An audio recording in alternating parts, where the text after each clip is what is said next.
She was standing in the middle of the county road when his headlight found her. A small old woman in a thin cardigan, with one hand raised against the dark, flagging down a stranger on a stretch of pitch-black nowhere, where no sane person stops for anybody at night. Amos Long brought the big bike down slow, because he was the kind of man who stops.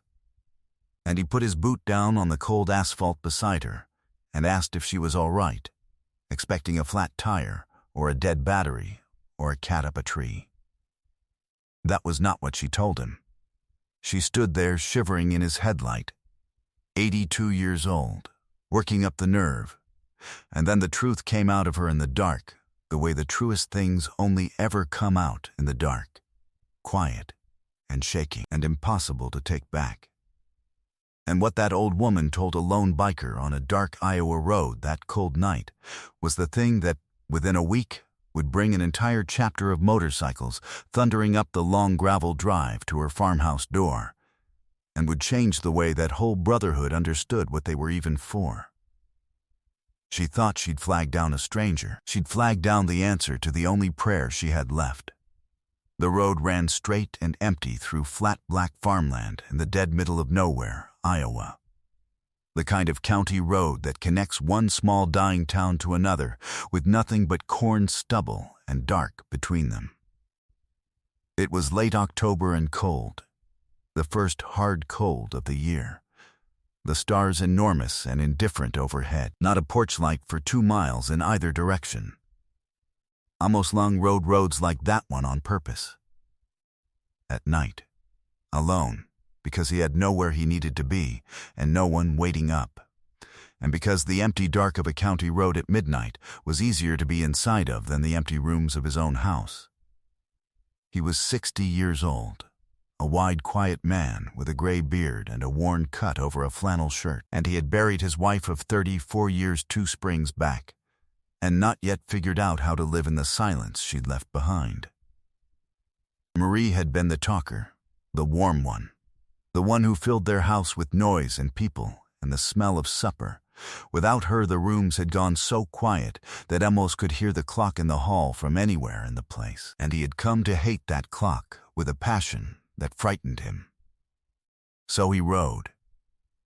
He rode the back roads till the tank ran low and the worst of the night was used up. Then he went home and slept a few hours in a bed too big for one, and got up and did it again, and that was the shape of his life now. A man running from a silence, on a machine, in the dark. He understood loneliness the way you understand a language you grew up speaking. He just didn't know, slowing down for the little woman caught in his headlight, that he was about to meet someone fluent in the very same tongue, and that helping her was going to be the first thing in 2 years to quiet the clock. Before we go on, do me a kindness. Hit subscribe and drop your hometown in the comments below, wherever you're watching from in this world tonight. I read every single one. Now stay close. Because what this old woman was about to say is the kind of thing most people spend their whole lives too afraid to say to anyone at all. Her name was Cora Bell, and she was 82 years old, and she had been alone in the white farmhouse at the end of that gravel drive for longer than she cared to count. She'd married Henry Bell on that very farm 60 years back and worked it beside him through droughts and good years and lean ones, and she'd raised one son in it, a sweet wild-haired boy named Tommy, who'd loved nothing in this world like he loved motorcycles. He'd built his first one out of junkyard parts in Henry's barn at 15, and the sound of him coming up that long gravel drive on a summer evening was, to Cora, the happiest sound there ever was. Tommy had been killed on one of those motorcycles when he was 22 years old, on a county road not unlike the one his mother now stood in the middle of, 40 years gone. And Cora and Henry had buried their only child on the green hillside at the edge of town, and somehow gone on the way people somehow do, holding each other up through the nights. For 40 years after that, the sound of a motorcycle had done a strange double thing to Cora Bell's heart, It cut her like a knife, and it warmed her like a memory, both at once, every single time. Because it was the sound of the boy she lost, and the sound of the happiest years of her life, and she had never been able to decide whether she wanted to cover her ears or run toward it. Then 10 years ago, Henry's heart had quit in his sleep, and Cora had buried him too, up on that same green hillside beside their boy, and after that, the world had simply emptied out around her, one funeral at a time. The way it does when you have the misfortune to live a long time. Her sister, gone. Her friends from church, gone or moved away to be near children of their own. The neighbors she'd known for 50 years, gone or replaced by strangers who farmed 10,000 acres from air-conditioned cabs and never once waved. Cora Bell lived in a house full of photographs of dead people, and she went whole weeks now without hearing another living voice that wasn't on the television, and she had gotten so used to the silence that she'd half forgotten the sound of her own. And 6 weeks before that cold October night, the doctor in town had sat Cora down and told her, kindly, that her heart was failing, that there was not much to be done at her age, and that she likely had until spring. Maybe summer. Not longer. Cora had thanked him politely and driven herself home and sat in her quiet kitchen and discovered, somewhat to her own surprise, that she was not afraid to die. She'd lived a long, full life, and she'd be glad to see her Henry and her Tommy again. What she was afraid of, what kept her awake in that silent house night after night, was something smaller and more terrible than death. She was afraid of dying alone. She was afraid that she would slip away some night in that empty house, and no one would know for days. And most of all, in the deepest, most secret part of her, she was afraid of the funeral. Afraid that when they put her in the ground beside Henry and Tommy, there would be no one there to see it, no one to stand at the grave, no one in the whole world left to say that Cora Bell had lived and had mattered and was missed.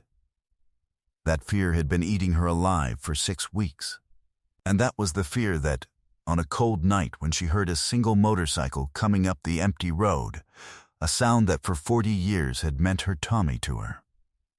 A sound that was half agony and half the sweetest thing she knew, drove an 82-year-old woman out of her house in her cardigan and into the middle of the road to wave her arms at a stranger, not even knowing what she would say, only knowing that she could not bear the silence for one more night. Amos got off the bike and came to her, gentle, and asked again what was wrong. Was she hurt? Was she lost? And Cora Bell opened her mouth to make up some small excuse, a stuck door, a fallen branch, anything, and instead, looking up at the kind, weathered face of this enormous, gentle stranger in the dark, she heard herself tell him the truth. All of it. The doctor and the spring and the empty house and Henry and Tommy on his motorcycle 40 years ago, and how the sound of his bike coming up the road had made her do a crazy thing, and how she was so sorry to bother him, she didn't know what had gotten into her. It was just that she was dying, and she had no one. Not one single soul. And she was so afraid of going into the ground with nobody there to remember she'd ever been alive. She got it all out in a rush, standing in his headlight, shaking, and then she pressed her hand over her mouth, mortified, certain this poor man would pat her arm and make an excuse and ride off into the dark and leave her more alone than before. He did not ride off. Amos Long, who had spent 2 years drowning in his own quiet house, who knew exactly the kind of loneliness this woman was describing because he was living the other end of it, stood on that dark road and felt something turn over in his chest that hadn't moved in a long time. He reached out and took both of Cora Bell's cold, trembling hands in his big, warm ones. "Ma'am," he said. His voice wasn't quite steady. "What's your name?" She told him, surprised. "Cora," he said. You listen to me now. You are not going to be alone. You hear me? Not for one more day of it." He didn't fully know yet how on earth he'd keep a promise that size, made to a stranger on a black county road. He only knew, all the way down to the floor of himself, that he was going to keep it or die trying. Because somewhere in the last 10 minutes this small dying woman's fear had become the most important thing in his world. He walked her back up the long gravel drive to her dark farmhouse, his bike rolling quiet beside them, and he saw her inside. And he checked her locks and her furnace and the back door, and made sure she ate a little something, and he sat with her at her kitchen table under the photographs of all her dead. Henry in his good suit, Tommy grinning on his motorcycle, Forever 22, until she stopped shaking and started, a little, to talk about the good years instead of the lonely ones. And before he left that night, he wrote his phone number on the back of her grocery list in big, careful numbers, and made her promise to call him if she needed anything at all, day or night. And he told her he'd be back tomorrow. She didn't believe him. People said things like that. Then he rode home through the cold, with everything she'd told him sitting on his heart like a stone. And he did not sleep. And in the gray morning, instead of going to bed, he went to find his brothers. The chapter met in a garage on the edge of the nearest town.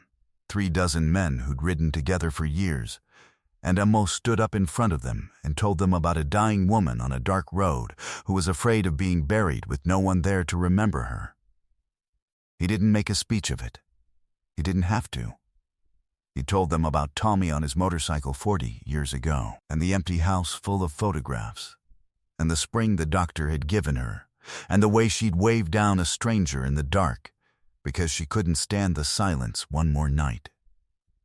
He told them she made the best pie in the county, probably, and had no one left to make it for. And when he was done, the garage was dead quiet, and a few of those hard men were looking hard at the floor, and one big fellow in the back wiped his face with the heel of his hand and pretended he hadn't. Then the chapter's old president stood up, an iron-headed man who rarely said 10 words at a stretch, and he said just 3 of them. "Mount up, boys." Nobody asked where. Nobody asked why. They already knew. Within the hour, 3 dozen motorcycles were rolling west out of town toward a farmhouse at the end of a long gravel drive, and a lonely old woman who thought she'd flagged down a stranger was about to find out what she'd really flagged down. That afternoon, Cora Bell heard a sound that brought her to her kitchen window, with her hand pressed to her throat. Engines. Not one this time, dozens. They came up the long gravel drive of the old farmhouse in a thunder that rolled across the flat, empty fields for a mile. An entire chapter of motorcycles. 3 dozen and more, filling her bare dirt yard with chrome and leather and noise and life. More people than had set foot on Cora Bell's farm in 15 years, all arriving at once. For one frozen moment, standing at her window, Cora thought something was wrong, thought maybe they'd come to the wrong place, and then she saw Amos swing off the lead bike, and her hand flew to her mouth.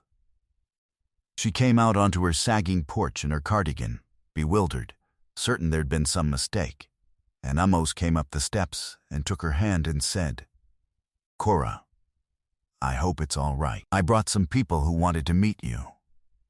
And one by one those big rough men came up onto the porch and into the yard, and gently took the hand of a tiny, astonished old woman and told her their names, Bear, and Tank, and Smitty, and Pop, and a dozen more. And they told her they'd heard she made the best pie in the county, and they'd come to find out if it was true. And somewhere in the middle of all those gentle introductions, Cora Bell finally understood what was happening. That this lonely stranger she'd flagged down in the dark had heard the most frightened secret of her whole heart, and had gone and done something about it, had gone and brought her a family out of thin air, and her knees went soft under her, and 3 bikers caught her before she could fall. and she wept into the shoulder of a man she'd known for 90 seconds, while 36 more stood in her yard in the autumn light, with their hats in their hands, and their own faces wet and unashamed. And then they did not leave. That was the thing. They did not come once for a photograph and ride away and feel good about themselves. They came back the next day, and the day after that, and every day of the months Cora Belle had left in this world. They fixed the porch that had sagged for a decade, and the furnace that wheezed, and the roof, and the fence Henry never finished before he died. They filled her quiet kitchen with noise, and the smell of cooking, and the sound of grown men arguing happily over cards at her table till midnight. They learned she made the best pie in the county, and they ate it by the acre, and bragged about it to each other, and begged for the recipe she'd never give up. A rotation formed without anyone ever organizing it, so that not a single day passed without somebody's bike in Cora's drive, somebody at her table, somebody to call her by name and ask how she'd slept. They drove her to her doctor's appointments, a one-old-woman escort of leather and chrome that made the whole town stop and stare. They put a little color back in her, those men. The neighbors who'd never waved noticed Cora Belle out on her, fixed-up porch laughing in the spring sun, surrounded, and could not for the life of them work out what had happened to the silent old woman at the end of the road. And on a warm afternoon that spring, when she was still strong enough, they did the thing that undid her completely. They settled Cora Belle, 82 years old, onto the back of Amos's bike, wrapped her up warm in a borrowed jacket, showed her where to hold on, and took her on a long, slow, gentle ride down the county roads in the sun. Her thin arms around a stranger's middle, and the wind in her white hair. The first time she'd been on a motorcycle since she was a young mother riding behind her boy, and she laughed, and she cried, both at once, the whole way. The same way the sound of a motorcycle had always made her feel. Because for those few golden miles, with the engine singing under her and the wind in her face, her Tommy felt close enough to reach out and touch. Cora Belle passed in early summer, in her own bed, in her own house, on the farm where she'd spent her whole life, and she did not pass alone. There were 3 bikers in that house when she went, and one of them was holding her hand. And the last thing she heard in this world was not silence. It was the low murmur of people who loved her, in the next room, keeping watch. And the fear that had eaten at her for those last months, the terror of going into the ground with no one to see, that fear turned out to be the emptiest fear she ever had. Because when they buried Cora Belle beside her Henry and her Tommy on that green hillside that summer, the procession that followed her was over 100 motorcycles long. Word had gone out to the other chapters, and they had come, stretching back down the county road further than the eye could follow, engines rolling slow and low like distant thunder. The little country cemetery overflowed with leather and flowers, and grown men weeping openly for a woman most of them had known only a few months. And the graveside was so crowded that people stood out among the other stones, hats in their hands, heads bowed. The same county roads that had taken her boy from her 40 years before now carried his mother home surrounded by 100 riders, as if to make it right at last. No one would ever be able to say that Cora Belle went into the ground, unremembered. The whole town turned out just to watch 100 bikers carry a lonely old woman to her rest. And not one soul who saw it ever forgot it. And her grave from that day to this one has never once been without fresh flowers, because the brothers see to it every week, still. 3 of them ride out to that green hillside every Sunday. And they tend 3 graves now instead of 1. Cora's and Henry's and Tommy's, all together, never alone. People are so afraid of the wrong things at the end. They think the terror is death itself, but it isn't. Not usually. Not for the ones who've lived full and long. The real terror, the one that keeps the old awake in their silent houses, is so much smaller and so much crueler than death. It is the fear of being forgotten, of slipping out of the world with no one to notice, of being buried with an empty churchyard and an unmarked memory. Cora Bell carried that fear for 6 weeks, certain it was how her story would end. And then, on a cold, dark road, out of pure desperate loneliness, she did a foolish, brave thing and waved down a stranger, and the stranger stopped and listened and decided that this would not stand. That's all it took. One person who stopped. One person who heard what she was really saying. And a whole brotherhood who agreed that no one, not one single soul, should ever have to leave this world believing they were alone in it. If this story reached you tonight, if you believe that the greatest gift we can give another person is simply to make sure they know they're not alone, especially at the end, give it a like and share it with someone who needs the reminder. Subscribe so you never miss the next story, and call the old folks in your life tonight, the ones in the quiet houses, because somebody out there is waiting by a silent phone. And down in the comments, tell me where you're watching from, and tell me about someone who made sure you weren't alone when you needed it most.